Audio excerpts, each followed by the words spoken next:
Welcome to update knowledge 24।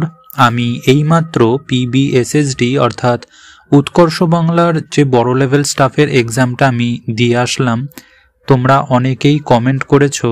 আজকের এই ভিডিওটাতে সমস্ত প্রশ্নের উত্তর দেওয়ার চেষ্টা করব। আমি নিজে যেহেতু পরীক্ষা দিয়ে বেরোলাম আর অনেক কিছুই জানতে পেরেছি।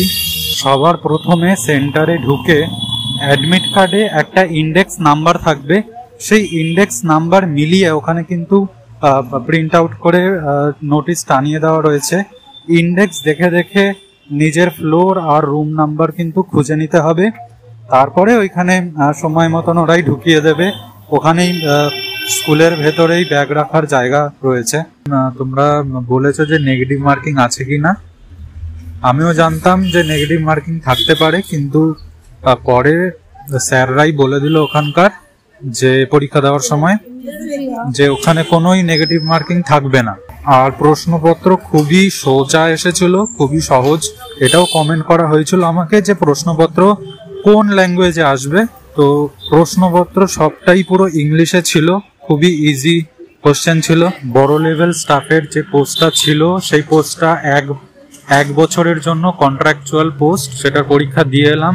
আর কম্পিউটার থেকেও নানান প্রশ্ন এসেছিল, পাওয়ার পয়েন্ট, MS ওয়ার্ড, সেখান থেকেও প্রশ্নপত্র এসেছিল কম্পিউটার থেকে।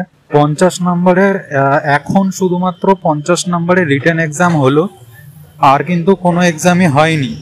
প্র্যাকটিক্যাল এক্সাম যে নেওয়ার কথা ছিল সেটাও কিন্তু হয়নি। শুধুমাত্র এখন 7 তারিখে শুধুমাত্র রিটেন এক্সামটাই নিয়েছে। তো তোমরা নানান কমেন্ট করেছো ইউটিউবে, তো তার প্রশ্ন আমি দিতে পারিনি, তাই এখন দিয়ে দিলাম।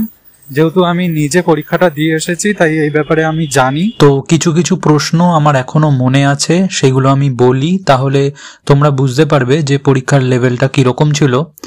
যেমন আমার মনে আছে প্রশ্ন এসেছিল যে লৌহ মানব কাকে বলা হয়, এটা এসেছিল। তারপরে এসেছিল যে পেস্ট করার জন্য কোন শর্টকাট কি ইউজ করতে হয়, এটা এসেছিল। তারপরে জাতীয় সঙ্গীত কে রচয়িতা, এটাও এসেছিল। খুবই ইজি প্রশ্ন এসেছিল। ইংলিশ দিয়ে সিনোনিমস, অ্যান্টোনিমস কিছু এসেছিল। আর অনেকটাই জেনারেল নলেজের ওপর ছিল, খুবই ইজি ছিল। তারপরে এসেছিল খেলাধুলোর থেকে ডুরান্ট কাপ কোন খেলার সঙ্গে যুক্ত, এটা ছিল। তারপরে প্রধানমন্ত্রীর প্রধান কাজ কি, এটাও এসেছিল। জিআই থেকে খুবই কম প্রশ্ন এসেছিল। তারপরে ভারতের ফাইন্যান্স মিনিস্টার কে, তার নাম কি, এটা এসেছিল। কাজেই বুঝতে পারছো কোশ্চেন লেভেল কিরকম ছিল। খুবই সহজই হয়েছিল পরীক্ষাটা। এরপরেও যদি কোনো প্রশ্ন থাকে তাহলে অবশ্যই কমেন্ট করতে পারেন, আমি তার যথাসম্ভব উত্তর দেব।